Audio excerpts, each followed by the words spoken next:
You're listening to the Armchair GM Sports Network.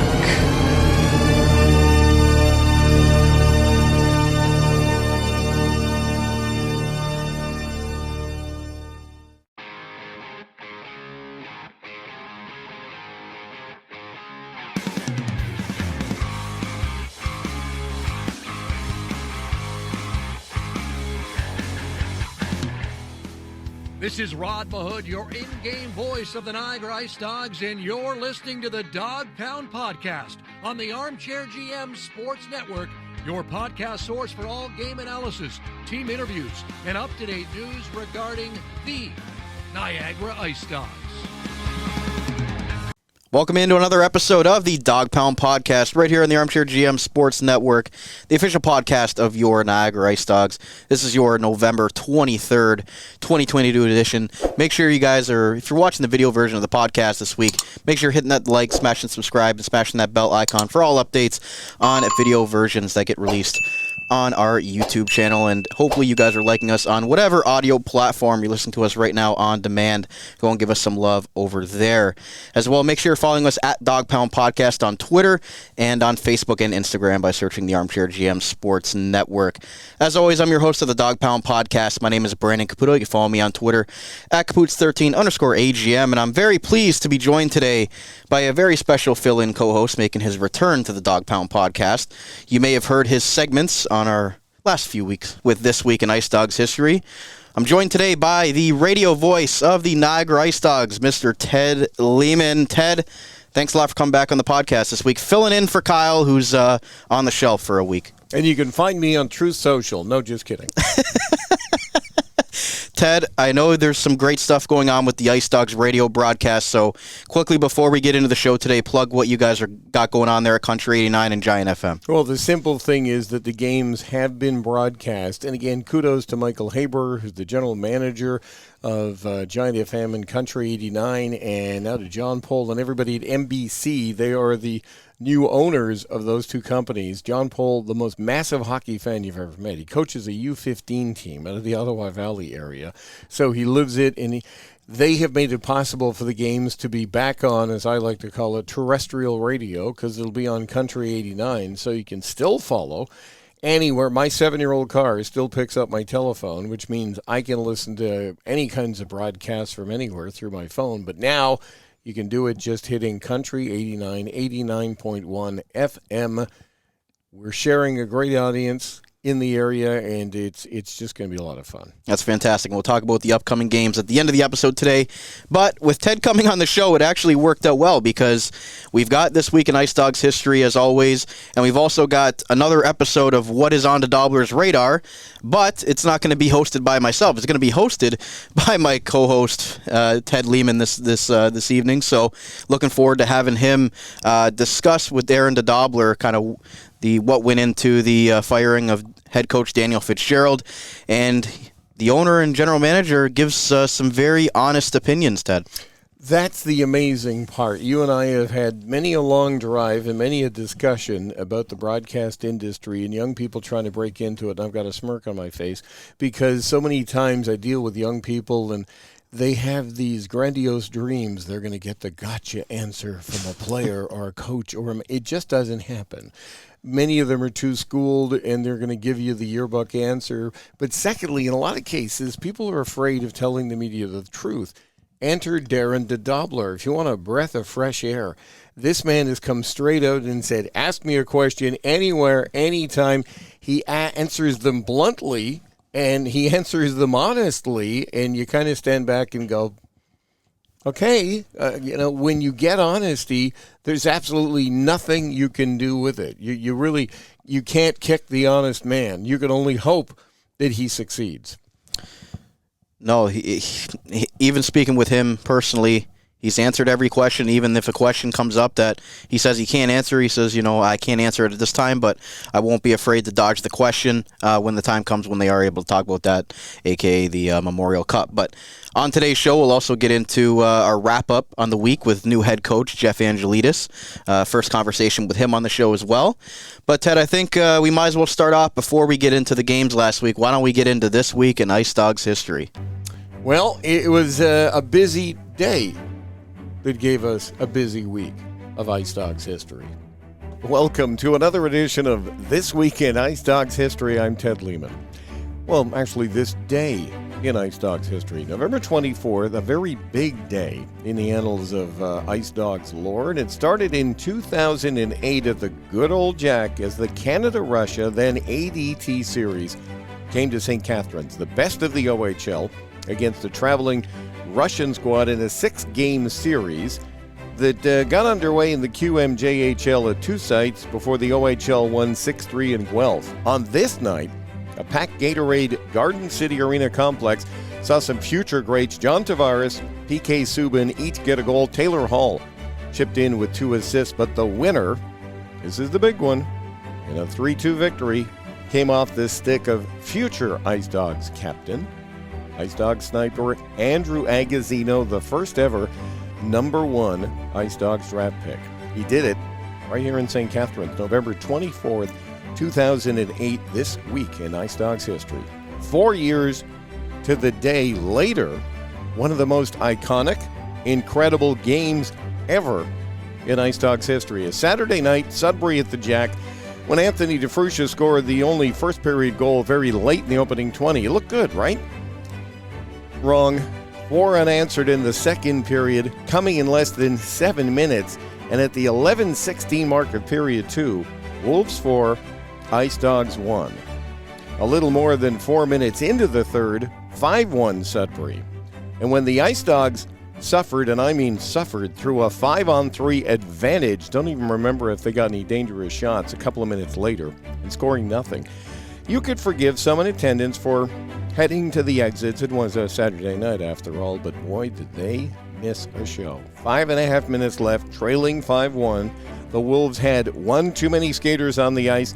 Stephen Shipley finally scored a power play goal. Less than a minute later, Mitch Theoret made it 5-3. Wolves bench tried to calm it down with a timeout, and it looked like it might work. But with the net empty, Dougie Hamilton made it a 1-goal game with 28 seconds left. Marty Williamson kept that gaping cage empty for almost 2 minutes. Now, this is one of those amazing, incredible decisions. Marty Williamson left the net empty on the ensuing faceoff. The 6 skaters got the puck into the Sudbury zone, but it knocked back out into the neutral area. The puck ended up on the stick of Ryan Strome with less than 10 seconds left, and I literally can vividly remember wanting to scream, "Shoot!" Instead, the magic one, Ryan Strome, made a perfect no-look pass to his left, put it on a tee for Brett Ritchie, buries a one-timer from 20 feet away, ties the game at 5 apiece with 7 seconds left. Then we head off to overtime. IceDogs end up with a power play, 17 seconds in, no winner. Then the shootout, where Brent Moran stopped both Wolves' attempts. Stromer scored on shot number 2. Dougie Hamilton got the winner. After that, down 5-1, 5:26 left in the hockey game. The IceDogs end up winning it 6-5 in that shootout. One final history note, and please don't remind him because he's an amazingly great guy. On the bench, assisting the Wolves on that night, as we take you back to November 24th, 2012, future IceDogs head coach David Bell. Also on the 24th, we have one birthday to pass along. An original IceDog is celebrating number 34. He was a part of a championship squad helping out with the coaching in St. John last year. Being a part of that Memorial Cup victory, the original IceDog superstar, their first World Junior player, Stefan Legion. Happy 34th to him. All happened on the 24th. I'm Ted Lehman, and that is This Week in IceDogs history. Wow. Ted, can you recall that call? Like, when they were down 5-1, like, were you ready to just pack it in? You know, let's go to the next game. What was that moment like? And did you even have a voice left after that night? What was the adrenaline like calling that game? No voice at the end. You can be forgiven for the fact that they stunk. It was 5-1. They were having a terrible night. Nothing was going their way. A 5-on-3 with that level of talent and nothing. It was just, it wasn't happening. This game was over. And you could see it didn't happen very often at the old Jack that people said, no, let's go out. We got something better to do. But they walked out, and it was just how the comeback happened. And I've been a part of a comeback like that. Exactly, it was the same score in a minor hockey setting, same kind of situation. But 2 quick goals and unnerved the other team. And all of a sudden, Sudbury just got really, really tight, and they started to worry about it. But then, it just kind of fell back. But the magic of Ryan Strome, and I think I know where you're going, so I'll give you the story, because it was the closest I came to an F shot, because as Strome walked in and I could watch the clock go 10, 9, 8, I'm thinking, shoot the puck. He knew exactly where Brett Ritchie was going to be to put a one-timer as a right-handed shot near the left side boards to a guy streaking down the left side boards who's walking into one. It was an incredible play, and years later, with help from Rod Mahood, he got in touch. He's remained with friendships with Brett Ritchie and Ryan Strome, and they recounted what it was all about and how it came to be. One other moment, by the way, maybe before your time. Do you remember Gangnam Style? Yes. That's how Dougie Hamilton celebrated in the corner on the shootout winner. He celebrated Gangnam Style. He basically had his glove into the belt of his pants, and he was doing a little dance in the corner as the IceDogs came back and won that one 6-5. Hey, you know what? I don't care what kind of celebration you do. If you come back from 5-1, you can do whatever you want, essentially. Unlike what we saw in Ottawa with the Michigan goal, which we won't talk about. But no. We'll that's going a little too far, but it was just... How many fans do you think were left in the building? And the ones that were left probably will never forget that game. Well, the closest one to equaling that night was 1 year later, and I have to look up the year, when they were fighting for a playoff spot with Oshawa. Oshawa's in town, and the power went out and the ice started to melt. And Oshawa was down by about a goal or two at best. It could have been 2-1, 3-1. You never saw a team get off the ice, try to get dressed and out of the building so fast until David Branch slowed them down. And they took the nets away.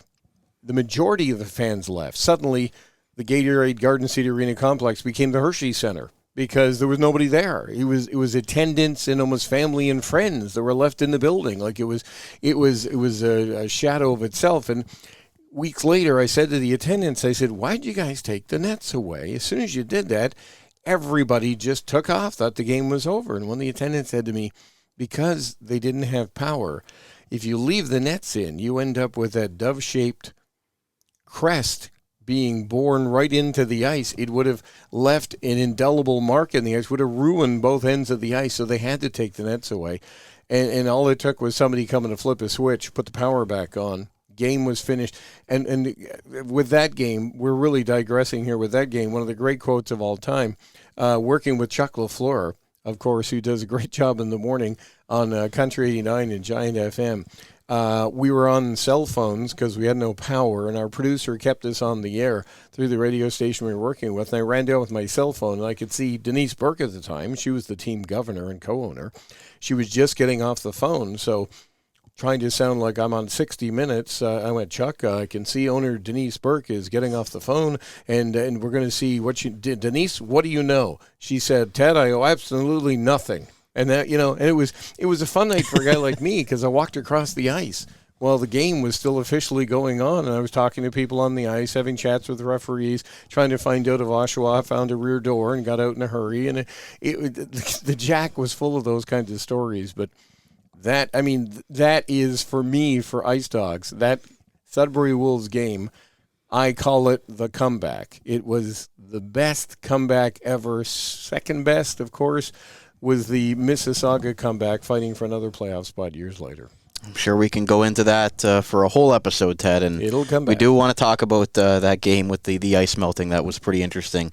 We'll have you back on to talk about that. But lastly, just all that talent, Tavares, Subban, Taylor Hall, and then Agazzino's the one that gets the game winner in that game. Well, and if you look at what was going on back then, you had national media here, so the entire wooden press box was jammed full. We weren't broadcasting the game at the time. They had extra media at one end of the jack. I don't know which one, the farthest one from the doors, and they were crammed in there. I mean, that place held, 3125, whatever it was. There was more than that in there, but of course, officially, they called it 3125.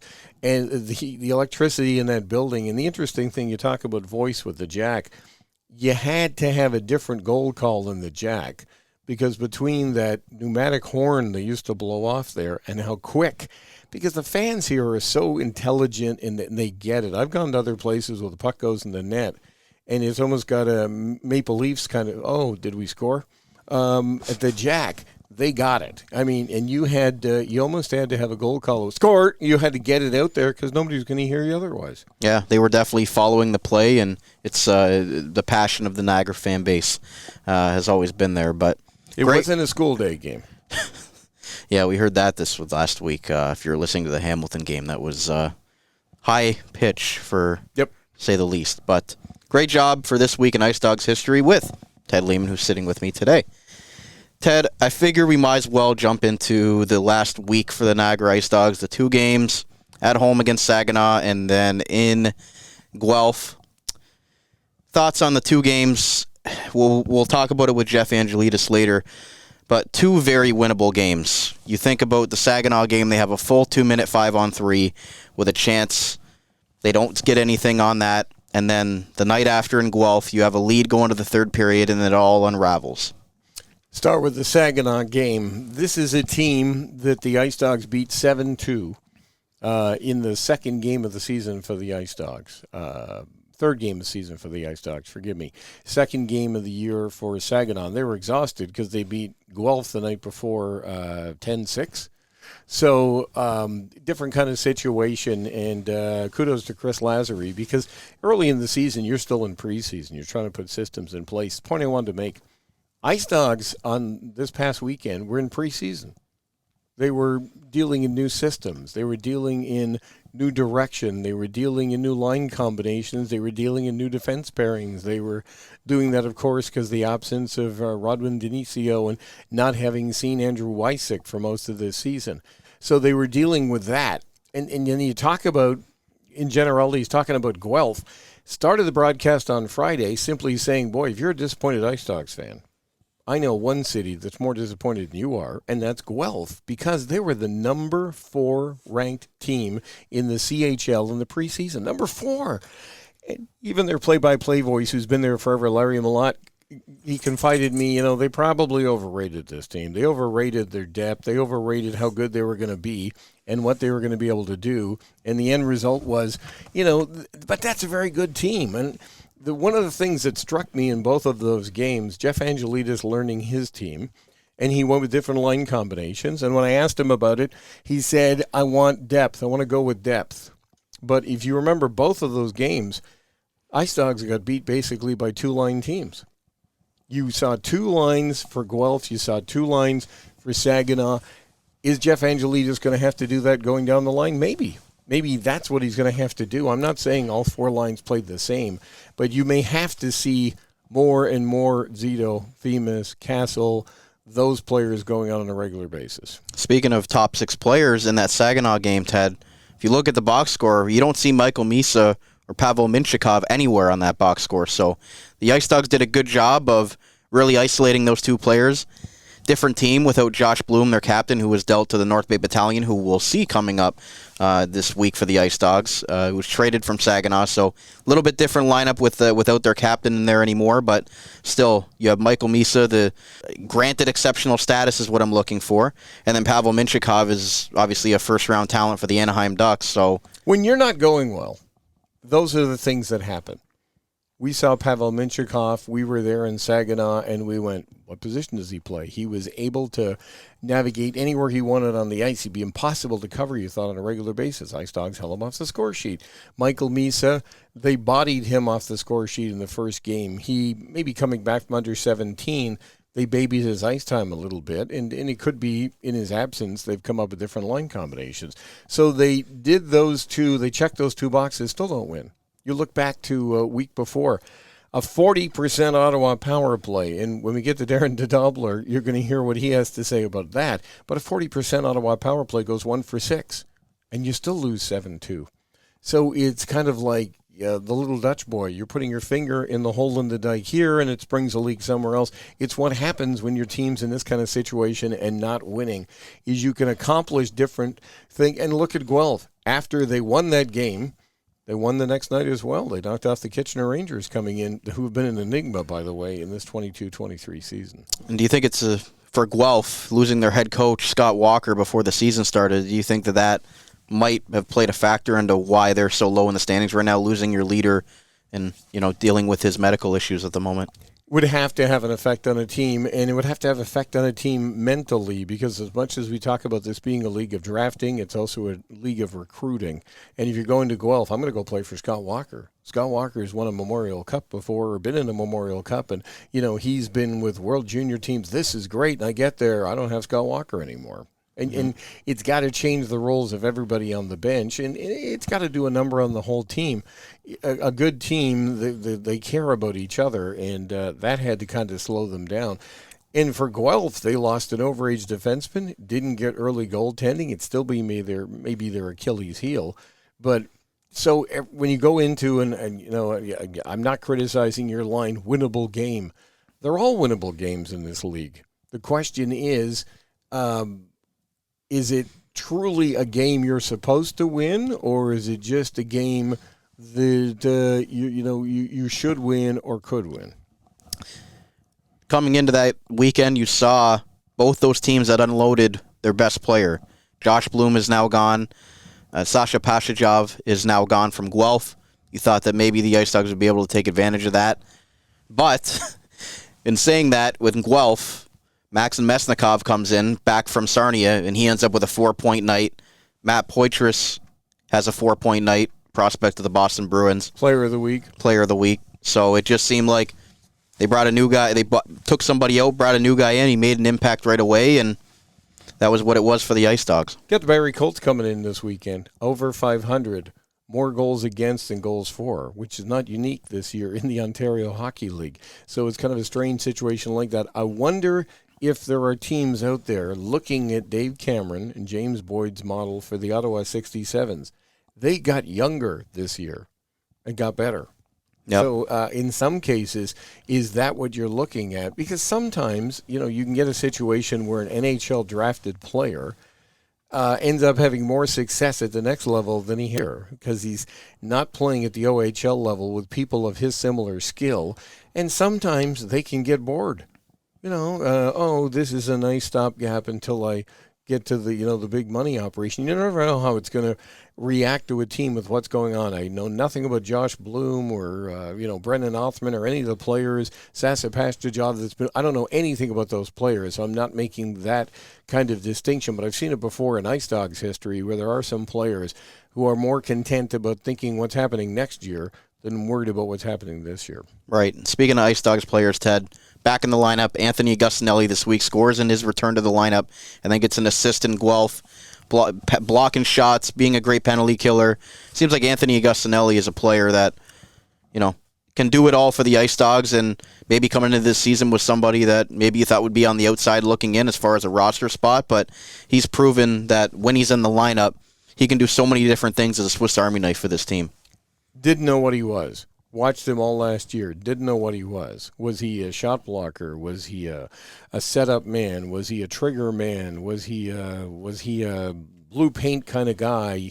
Was he going to be a defensive? You didn't know what he was. You couldn't categorize what he was. So you kind of looked at him. And by the way, I think multiple coaches now have looked at him and they didn't know. All he's given them is 110% every time. We know he's a character guy, and he's been giving this team everything he has.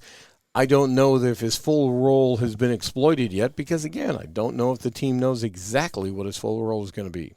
Positives take away from the weekend, Ted. Positives take away from the weekend. More structure in what the team is doing. Simpler kind of game with what's going on. We saw the intensity, especially in Saginaw, of how they attack the puck. Jeff Angelidis is preaching his play on the right side of the puck, play on the right side of the puck.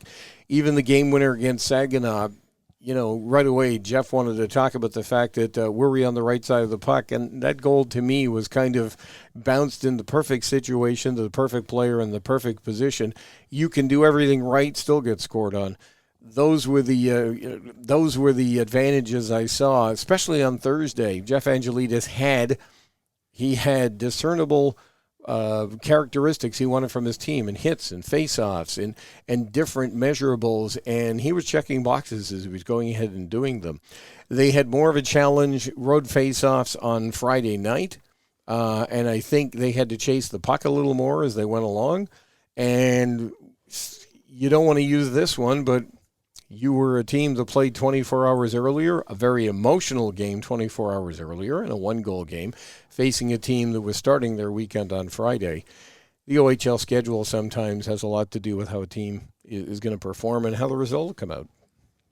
With that said, Ted, let's jump into our week wrap-up with the new interim head coach of the Niagara IceDogs, Jeff Angelidis, and then we'll come back and wrap it up. Joined now by the head coach of the Niagara IceDogs, Jeff Angelidis. Jeff, I know 2 losses for your first 2 games as head coach. I know it's not what you wanted, but can you see progress in the areas that you really want the team to work on so far? Yeah, I certainly did last night. We only had a couple practices together this week before playing Saginaw. I was pleased with last night's game. I played 50 minutes of solid hockey. Real good team in Saginaw, obviously. Give up a game winner in the third there, but tonight it looked like some old habits that I'd been watching on film the last week and a bit. Undisciplined penalties. You can't take penalties against any team in this league, and their power play picked our PK apart tonight, but just undisciplined, and it cost us. Can you take some positives that, both these games were very winnable? You had the 2-minute 5-on-3 against Saginaw, and then tonight, you're up 2-0 with 7 shots on goal before they even get a shot on net. So do you feel like these are 4 missed opportunities, or 4 points that are missed opportunities here that you easily could have came away with this weekend? I don't want to say easily come away with, but we without a doubt shot ourselves in the foot tonight. Like you said, we're up 2-0. Shots were 7-0 at that point, and it's almost like you're too far ahead of yourself and you start doing things outside of your toolbox. And I don't want to say guys getting selfish, but when you start taking penalties like that and you start deviating from our script, that's the result. So it's a frustrating night without a doubt. We thought we should have had their 2 points there, and whether we took our foot off the gas or not, I'll have to rewatch some clips, but it's frustrating when you do it to yourself with undisciplined penalties. And when you come in, Coach, are you trying to implement, your style of play right away? Do you kind of evaluate, what's going on with the team, the good, the bad, the bad tendencies, the good habits? Like how do you kind of approach this coming in the middle of the season and trying to, put your stamp on this team, but also, try to get things going on the fly here because it's right in the middle of the season? Yeah, you rely on the staff that's here too. We've had some good conversations. I've said it before. The offense is in that room. I mean, we scored 4 goals tonight. Coming in here on the road to score 4 goals, you should capture a point or 2. I've said it again. I'm a defense first, stymie, stingy style of coach. We've tried to implement that system. We were heading in the right direction tonight, and we deviated from our path. We deviated from our script. So, it's frustrating. Like I said, you score 4 goals, you should be winning a hockey game here tonight. But we did it to ourselves, without a doubt. Do you say anything about the shots on goal that you're giving up right now? Do you think that's just something that you're going to have to work at to really work on the defensive side of the game and get that structure, get those guys in the proper D zone, playing a team defense, not just the defenseman, but all as a 5-man unit there with the goaltender? Like, is there something that you really think that you're going to have to work on here to get the shots on goal down and make sure that you guys are in their end more so than in your own end? Well, it's team defense in all 3 zones. We can't let teams break out as easily as they did, right? And I thought for the first 10 minutes we did a great job of it. I thought the last 10 minutes of the first period, they dominated us in their offensive zone. We were running around chasing our tail in the D zone the last 10 minutes. We reset. I thought our second period was a little bit better. But that's the key, is minimizing shots on net, and it starts, like I said, it starts at all 3 zones. You can't let teams exit that quickly. You can't let them generate speed through the neutral zone, and then we have to deny entries. And I see glimpses of them absorbing what we're trying to instill in them, but again, last night, Saginaw, we played 48 solid minutes. It slipped away. Tonight, I think maybe 20, 25 minutes we played of decent hockey. And then, third period, going into the third period, up 3-2. Those, what we talked about in the intermission going in the third was, let's get one in the first 5 minutes. Right. And then just clog it up, slow them down, defend in layers and continue to get pucks behind their D and apply pressure. And, we came out and gave up 2 quick goals in a blink of an eye. And, I think the onus on trying to get that one early in the third, we didn't, and we cheated. We turned pucks over, and it's in the back of our net. Missed assignments that we puck watched in the third period, and that's the result you're going to get. Doesn't matter who we're playing.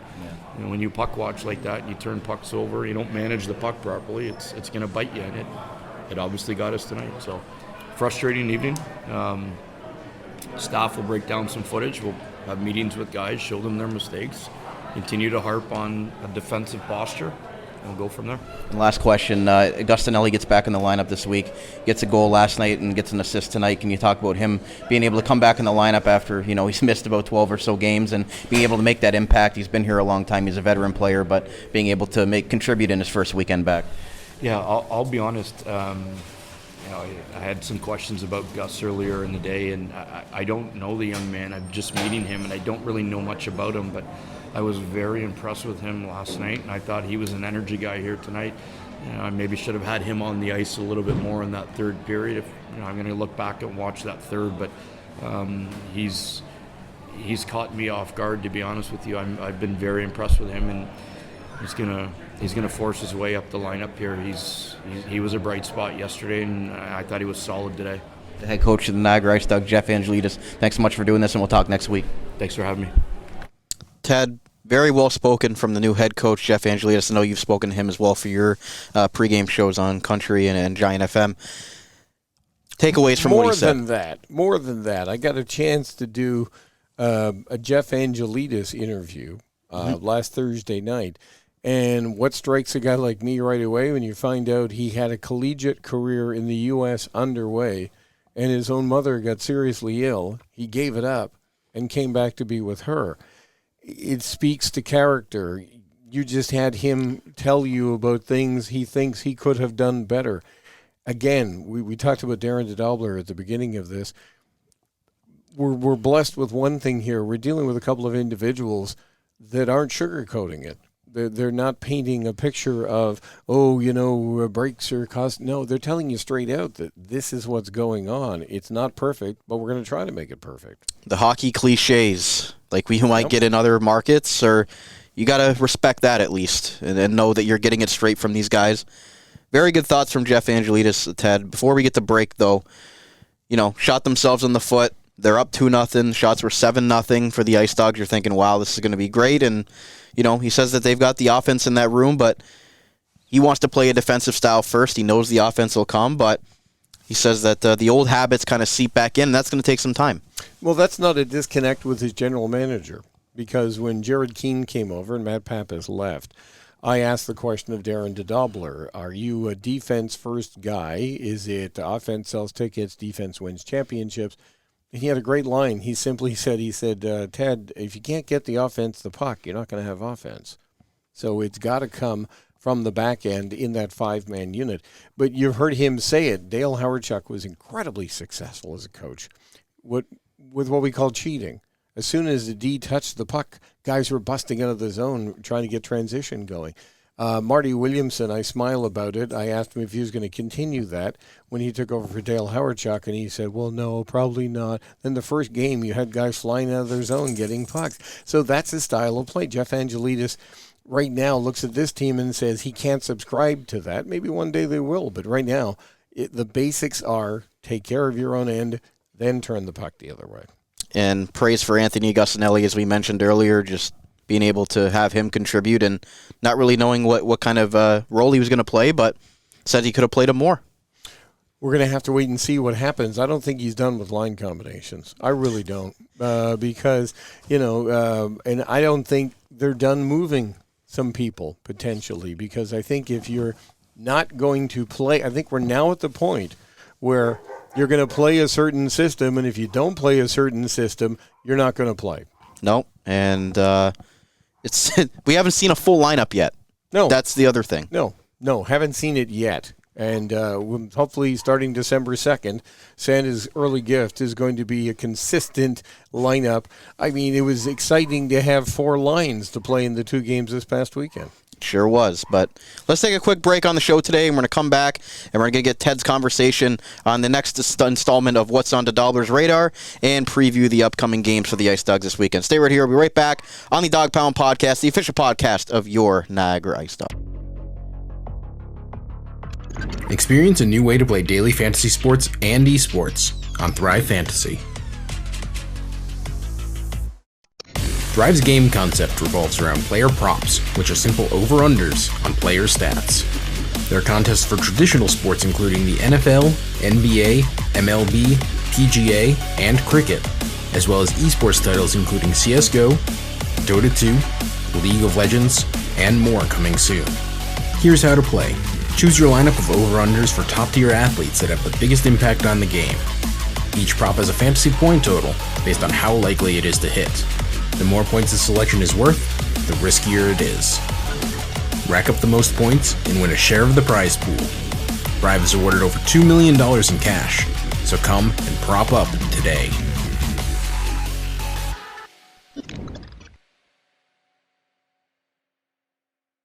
You're listening to the Armchair GM Sports Network, the Niagara region's best local source for North American sports podcasting coverage. By sports fans, for sports fans.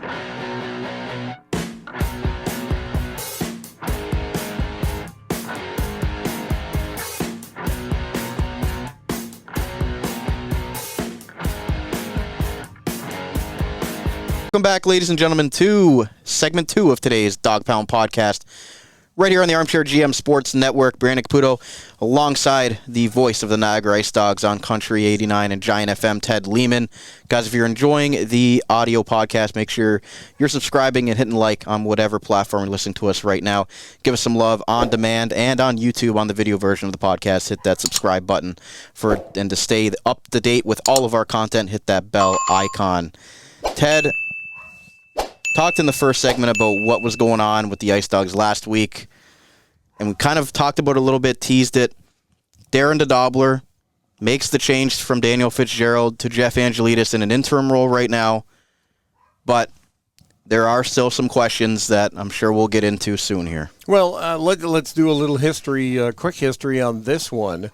Darren DeDobbelaer got to me last Tuesday because we had started to arrange an interview with Darren and Michelle DeDobbelaer, the majority owners of your Niagara IceDogs, to talk about our very first game on Country 89. Well, Darren got back to me on Tuesday and said, when do you want to do that interview with Michelle and I? And I had to send him an email back and go, Darren, more than happy to do that interview, and I'm looking forward to it, but if we don't talk about what's gone on with the change from Daniel Fitzgerald to Jeff Angelidis, you'll never hear the end of it from the Living in Mom's Basement fan base. So he said, well, let's do both. And that's how this came to be, that we began the first broadcast, because it is the elephant in the room about the change and the move to bring in now the interim head coach of the IceDogs, Jeff Angelidis. Let's get into it. I'm really excited to hear this. The next installment of What is on DeDobbelaer's Radar.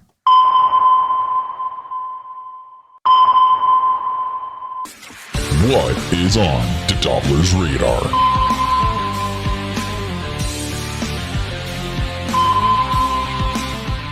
He's the owner, he's the general manager, and he's our guest in what had to be a most difficult week in the first quarter season of his IceDogs history. Darren DeDobbelaer is with us. Darren, you're always there to answer questions. I've appreciated it from word one, and I appreciate you for doing this tonight.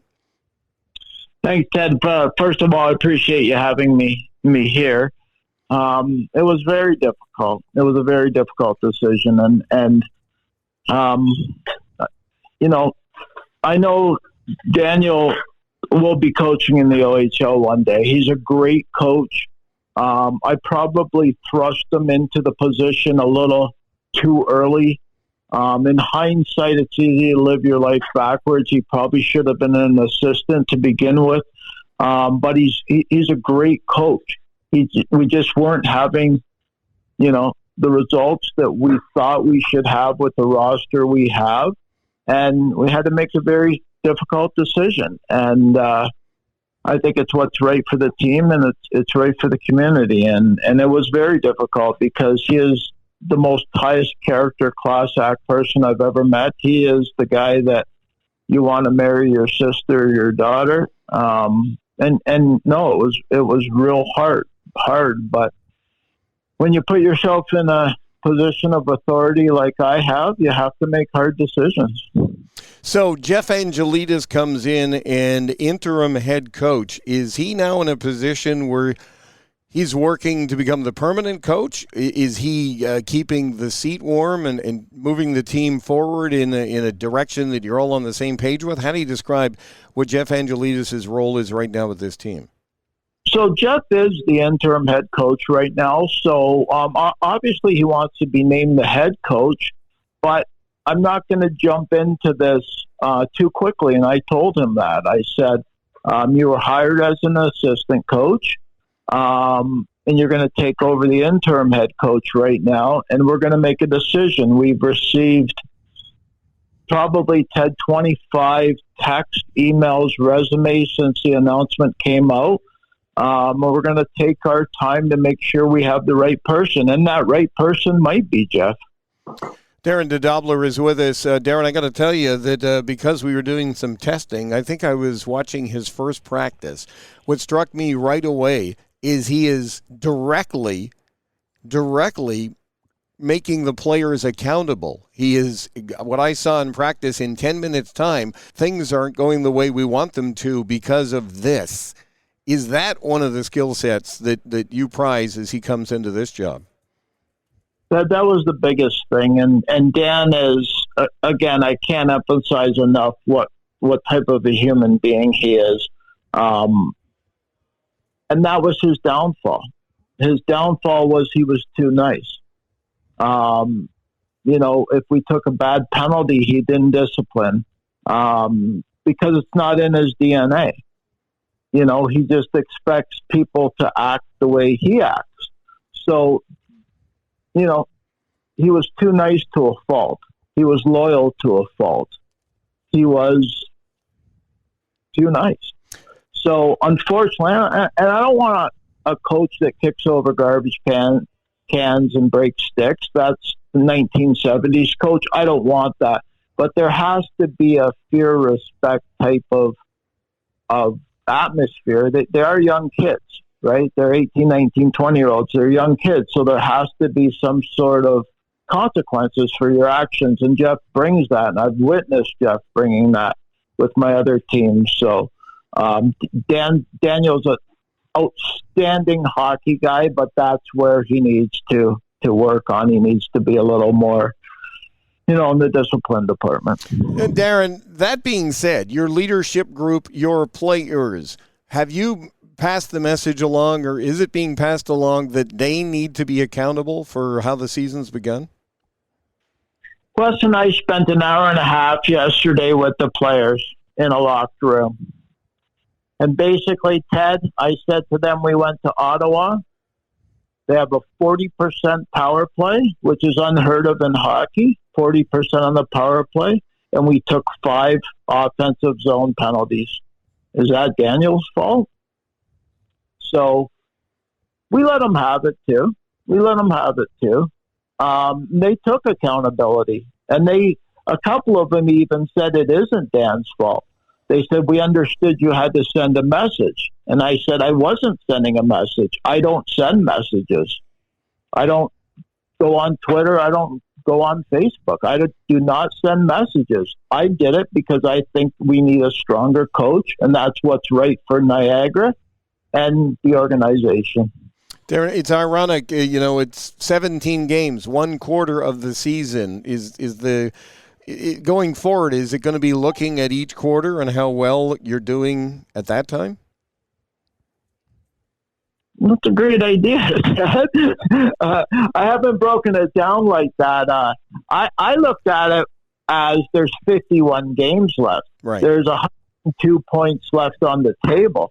So we can go from where we are now to a top team very easily. There's a lot of time left. I'm going to ask you one last goofy question. This is a playoff team? 100%. 100%. I look through my team right now. I look through my dressing room, and I just continue to write my depth chart out, and this is definitely a playoff team. And I'd be shocked if we didn't get in the playoffs. I really would be. Darren DeDobbelaer, you're the general manager, you're the owner, and you're the guy that went through a tough week, and I got to close it out. Again, I appreciate your time and always your honesty. Thanks for being here. Ted, you've been great to us. Thank you very much for your support. Another episode of What is on DeDobbelaer's Radar with the owner and general manager of the Niagara IceDogs, Darren DeDobbelaer. Ted, a lot of good stuff to dissect what Darren said. What were your takeaways from it? He was blunt. He was absolutely blunt. And I should correct myself. We talked, you don't get honesty in sports. Sometimes you get it, and it's usually when somebody else is pointing the finger at somebody else. And they're sitting there and saying, it's not me, it's him. It's that guy, it's this guy, it's this guy. He told you straight out that in his own opinion, he made a mistake. And he corrected the mistake and did it very quickly. Naysayers will go out there and go, oh, this is, just, a knee-jerk. No, it wasn't. He believed he had the right man. As soon as he discovered in his mind he didn't, he still thought he had a great person, didn't know if he had the right man for the job. He moved and he made the change and he moved forward. There's a lot of honesty in there. I mean, talking about what the team went through, the struggles in the Eastern Ontario trip, and the fact that the players were sat down and got a good old-fashioned dad talking to, I would almost characterize it.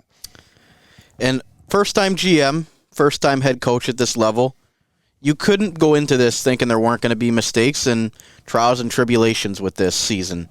Oh, without a doubt. I mean, it's one of the things I've said all the way along is that Marty Williamson comes in here on Friday. He had won a championship, Canadian championship at another level, but he never coached at the OHL level. At one time, Marty Williamson teams, you and I talked about it, there used to be an over-under on icings in the third period if he had a 1-0 lead. Marty doesn't play that way anymore. He's got a different style. You accumulate knowledge. You're not born with it. You have to, be able to look at people that you respect and pick things up, situations. You have to fail before you succeed. And, it's a path that is going to get you success. Is it Jeff Angelidis? Is it somebody else? Time will tell. 98 points left. And, the armchair GMs out there, pun intended for the name of this network, but we'll say, why didn't he hire a hockey guy? Well, guess what? He hired Rick Walmsley, who I'm sure has had some influence in the last couple of weeks with overseeing what has been going on with the team, with his experience in the NHL as a player and as a coach and executive. He's paying dividends at the moment. Well, basically, you're going to get into a situation where no matter who you hire, I mean, every time there was an opening here in St. Catharines, there was a clamor for what? Ted Nolan, let's get Ted Nolan. It's like that in Saberland, too, but we won't get into that. I know, but it happened constantly all the time. And, it was funny almost at different times, like, why not Scotty Bowman? Let's go all the way. Let's, kind of get it going that way. Mike Keenan available?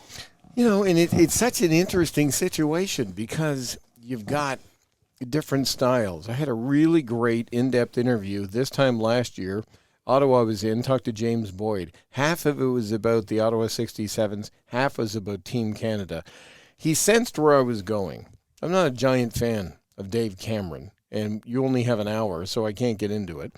But the man has been successful. And one of the things is that he was sensing I was talking to him about volume and screaming.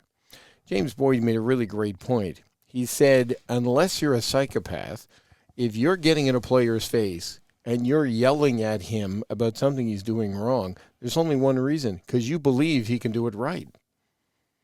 there is some wisdom to be said for that in terms of what's going on. I watched Daniel do discipline. I was impressed with how he had discipline. I will make one simple point. Did Daniel Fitzgerald treat the IceDogs like men? You were on trips as well. I think he did. The question is, were they men? So maybe the mistake that was made at that point in time was almost giving too much respect to players who hadn't earned it by having enough years on Earth. Right. And again, they're still young, developing minds, Ted, at this level. This is not the National Hockey League, and I think that's what some people get lost in sometimes, that this is junior hockey. It's a developmental league to get them in a position where they could possibly be professional hockey players, whether that be in the NHL, the AHL, the ECHL, college hockey here in Canada. These guys will go on to many different paths in life, but the lessons that they learn here in the Ontario Hockey League and in junior hockey, they'll take with them not only for their hockey career, but their life as men. Well, there is one simple philosophy, and again, we've had this discussion before, so you know my viewpoint, and it comes down to the electronic world we live in, better known as cell phones. And there have been philosophies right here in Niagara saying, you can't take a cell phone away from a player. They can't be away from their cell phone for a couple of hours a day. No, they live with these things. There's a get off your front lawn guy standing here right now, me, saying, yeah, I can ask them to get off the cell phone for 2 hours. I'm spending thousands on coaches, on facilities, on training, on equipment. I should be able to demand to them that for 2 hours, you're going to forget about the cell phone. But there are people who are going to sit there right now in this league, very successful people, who are going to tell you I'm absolutely wrong. That's fine. Opinions are like noses. Everybody has one. So, but that to me is part of the maturation process that goes on. And we've seen too many incidences where social media has gotten some players in this league in some pretty hot water. It sure has, but I liked how honest he was about Daniel Fitzgerald, talking about the highest character guy he's ever known, but he was too nice at a fault. Doesn't want a coach that's kicking garbage cans, but there needs to be consequences for actions, and the players even owned up to that, saying, they took accountability, and Darren DeDobbelaer just said he needed a harder voice. Like you mentioned earlier, Daniel Fitzgerald expected more out of these young men, and maybe they weren't ready for that. I watched, as I said, and I didn't get into detail, 10 minutes. We were almost doing a rehearsal, getting ready for our first night on Country 89. And I watched him do an offensive drill, blow the whistle, and everybody had to stop where they were. And he went in and very, very directly. And he apologized to me when I first met him, when I pointed it out. He said, was there language? And I went, yeah. And he was making a point because he was asking for something, he didn't get it. And he pointed out how 3 players were in the total wrong positions, and he called it beach blanket hockey because you could throw a blanket over them and cover them all. And he said, this is what we're seeing on video. We can't get this. So to a point we haven't talked about yet, the power play, the penalty kill. In those 2 games, probably both of those situations are not where they want to be. And going into Friday, coming off a 3-2 loss, Jeff's first thing was, wish I had the power play going. And we know the power play for the IceDogs was succeeding at a pretty good clip early in the season, but it wasn't systems. It was the quality of Zito and Femus and Castle, and, it'd be, a me show going Sirizotti. It was more talent than system. We went to Ottawa, and even though it didn't succeed, we saw a machine of a power play. Cross-seam passes. They could open areas up. They could make you do what they wanted you to do. And I've talked many times about the 2012 IceDogs penalty kill that would line up 4 guys on the blue line and dare you to go where they wanted you to go, and somehow manage to get 3 guys on the puck, and they could never get the puck to all the other guys that were open. They would make you do what they wanted you to do. Those are systems. You're not putting those in place on a Tuesday to be ready to play by Thursday. It's not happening. There's no way. That's going to take a little bit of time for those kind of systems. Let's hope the time is whatever time from the end of the Guelph game until the Friday night game against Barrie. Yeah, we'll see how Jeff Angelidis puts his stamp on the team moving forward here in the next couple of weeks. 25 text, emails, and resumes, but Darren is sticking with Jeff for the time being, giving him that opportunity to really show what he can bring to this head coaching position and the staff here for the Niagara IceDogs, and we'll kind of see how that goes moving forward. He's 0-2 right now, but 2 strong efforts and could have pulled off 4 points. So before we wrap up today, Ted, let's talk about the games upcoming for the Niagara IceDogs, Friday and Saturday. 2 home games here at the Meridian Center. They got Barrie on Friday and North Bay on Saturday. 2 divisional opponents who the IceDogs are very familiar with. Marty Williamson coming back to Niagara, obviously. What are you expecting to see from the IceDogs? And if they come away with 0 out of 4 points again, is there an area for concern, or are you more so interested to see how this team plays under the Jeff Angelidis leadership? I have to see his system before I worry about it. And we saw glimpses of it, and he told you we got 48 minutes of it against the Saginaw Spirit. If we get that, the kind of back pressure, playing on the right side of the puck, moving the puck, some character moves that we got in that Saginaw game, goaltending that they got, you're fine. 2 tough games coming up this week, and Barrie's so interesting because they're a few points over the 500 mark and under 500 when it comes to goals for and against. They still have Brant Clark listed on their roster. If they got him back, that might change everything. It's an interesting lineup. I peeked at it today. One of my favorite young players, Hunter Haight. And nobody likes this stat because nobody seems to like it anymore. It's all about different analytics. But he's a -11.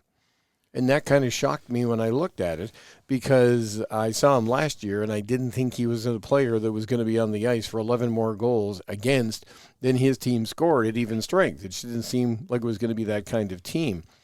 You're looking at a North Bay team that's now, Josh Bloom tells me, they're loading up. They're going for it. They're going to try and make a run this time around. So it looks like they want to be the ones challenging for this division. They got a sniff of the CHL top 10, and I think they want to see how far they can go. They're a goalie factory. Dom DeVincentis just gives them everything they want. And going back to Stan Butler days, they are a defense factory. So, again, their system is based on that. The North Bay Battalion, much like the Brampton Battalion, always seem to be a one-line team. Let's see what happens after that. I think they're looking for more depth up front. So, 2 wins, 2 losses, 1-1. Is it going to tell us a whole heck of a lot? I started this by saying the IceDogs are in preseason, and everybody else is 20 games into the regular season. So it's going to be how fast can these players absorb, or maybe even more importantly, how fast can these players believe in the systems that are being put in place? They lost to Barrie earlier in the year, and then they got blown out by North Bay a few weeks ago. Do you think that familiarity, that they've played them once now, they kind of know where they're at? North Bay might be a little bit of a different team with adding Josh Bloom.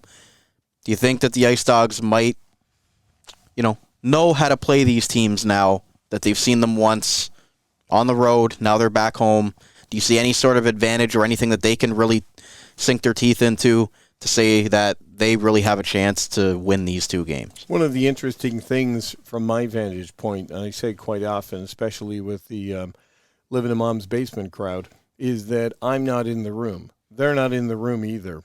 But sometimes I get kind of maybe in the hallway, and I remember sitting through, and I can't use it on the air because it's information I glean in private. I got to go through the pre-scout before the Barrie game, which was played at the Sadlin Center, and I can only tell you that the team did nothing that was asked of them based on the pre-scout. Okay, the Barrie Colts were described as being very physical, wanting to go to the net and dominate down low, and they had to play on the right side of the puck, and they couldn't do everything that basically Barrie was able to impose their game on the IceDogs as opposed to the other way around. Can it be different this time around? I mean, the interesting thing Jeff Angelidis has going for him, none of the other coaches have any of his history. So, again, your hope is that they go out there against Barrie and play the way they're expected to play, and catch the Colts off guard, and then be able to make adjustments after a period of play just to kind of keep the line moving. And as far as North Bay is concerned, let's face it, it's a CHL top 10 team. And as much as Darren DeDobbelaer will tell you, he believes in the roster, believes in the lineup, he's got every reason to do that. It's not a CHL top 10 team, so they will be an underdog going into that one. Now, Saturday night, Flying Teddy Bears. So you could have some, a little extra in the pack for the players wanting to be the one that scores that goal. You want your trivia question for the night? Only one IceDogs player in its history has scored 2 Teddy Bear goals. Who? And he wore the C for this team and was not known as a sniper. How's that for a good one for you tonight? Yeah, give it to me. Yeah. He had a relative on the team at one point in time. Freddie Hamilton. No, they traded him to Hamilton. Johnny Corneal. Ah, okay. Johnny Hockey. Johnny Hockey. He did it in back-to-back seasons. Wow. Naturally. Scored Teddy Bear goals 2 years in a row. And accidentally said something live on a broadcast he shouldn't have on the ice when he was congratulated for the Teddy Bear goal. But he was just a great character, young man. He's the guy you wish nothing but the best for. And I always love to see the Pano Femas versus Ty Nelson matchup. 1-2 in the draft, former teammates for the Toronto Junior Canadiens. Ted, how many points do you think the IceDogs come away with this week? How many points do I think the IceDogs will come away with this week? 2. 2? Think they win one of the games or they lose both in overtime? I'm thinking either one is possible. I mean, and I think you'd almost like 2 one-point games. Again, the optimist in me says there's the potential out there maybe to get 3. But you have to kind of look at the fact that right now, coming out of the pandemic, IceDogs are still one of the better attended games in the Ontario Hockey League, but there's a little bit of apprehension going on right now, which kind of bleeds through. It works both ways. The players can almost feel sometimes when things are going good, can they continue that way? That's what happens when you're not winning. Sometimes the fan base can sit there too, almost on their hands going, it's going good now, but can it last? So kind of getting that ship moved kind of the right way down the canal would be a neat idea too, just to get fans back on the bandwagon, believing in the team. The players believe in themselves. Players believe in the coach. Let's all believe and see what happens starting Friday night against Barrie. Ted, thanks a lot for doing this. Final words from you here. Plug what you've got going on and anything exciting for the upcoming 2 broadcasts. Well, again, Women's Place is going to be front and center on beginning Friday night, and it's all about ending gender-based violence, and the team does an absolutely incredible job. It helps so many people, and I had it proven last weekend once again that the IceDogs are more than hockey. They're a big part of the community. And then, of course, the teddy bear toss and, what that does for youngsters in need and how those donations get used are absolutely incredible. And I can only warn you that potentially there could be a giant stuffed animal on the ice on Saturday. There is the potential for a giant stuffed animal to be on the ice. We might see some snow angels on the ice with bears, but there you go. As long as we don't get what we got years ago, the first time I saw a teddy bear game in Sarnia, when some of the more optimistic fans there thought they could throw the stuffies over the mesh at the end of the arena, and they couldn't. They're just stuck there. Yeah, the game ended up being delayed because it looked like stuffed suicides hanging from their neck on the mesh in behind the goals. It was the saddest looking thing you ever saw. I know they're inanimate objects, but it just was kind of funny seeing Snoopy hanging there that way and giant ladders having to be brought out to get them off there before potentially they fell on the ice. Well, thank you, Ted, for that wonderful ending to your fill-in appearance as a co-host on the Dog Pound podcast. Really appreciate it. Again, Ted Lehman, the radio voice of the Niagara IceDogs on GIANTFM, Country 89, now on the radio for all broadcasts on Country 89. I just appreciate the fact that Kyle couldn't hack it. He couldn't make it today. But that's going to wrap it up for another episode of the Dog Pound Podcast, the official podcast of your Niagara IceDogs. Guys, make sure you're following us on Twitter at Dog Pound Podcast, liking us on Facebook and Instagram, and as well listening to us or viewing us on YouTube or whatever audio platform you're listening to us right now. Again, my name is Brandon Caputo, and until next week, bark, bark, bark, go Dogs go, and we'll talk next week.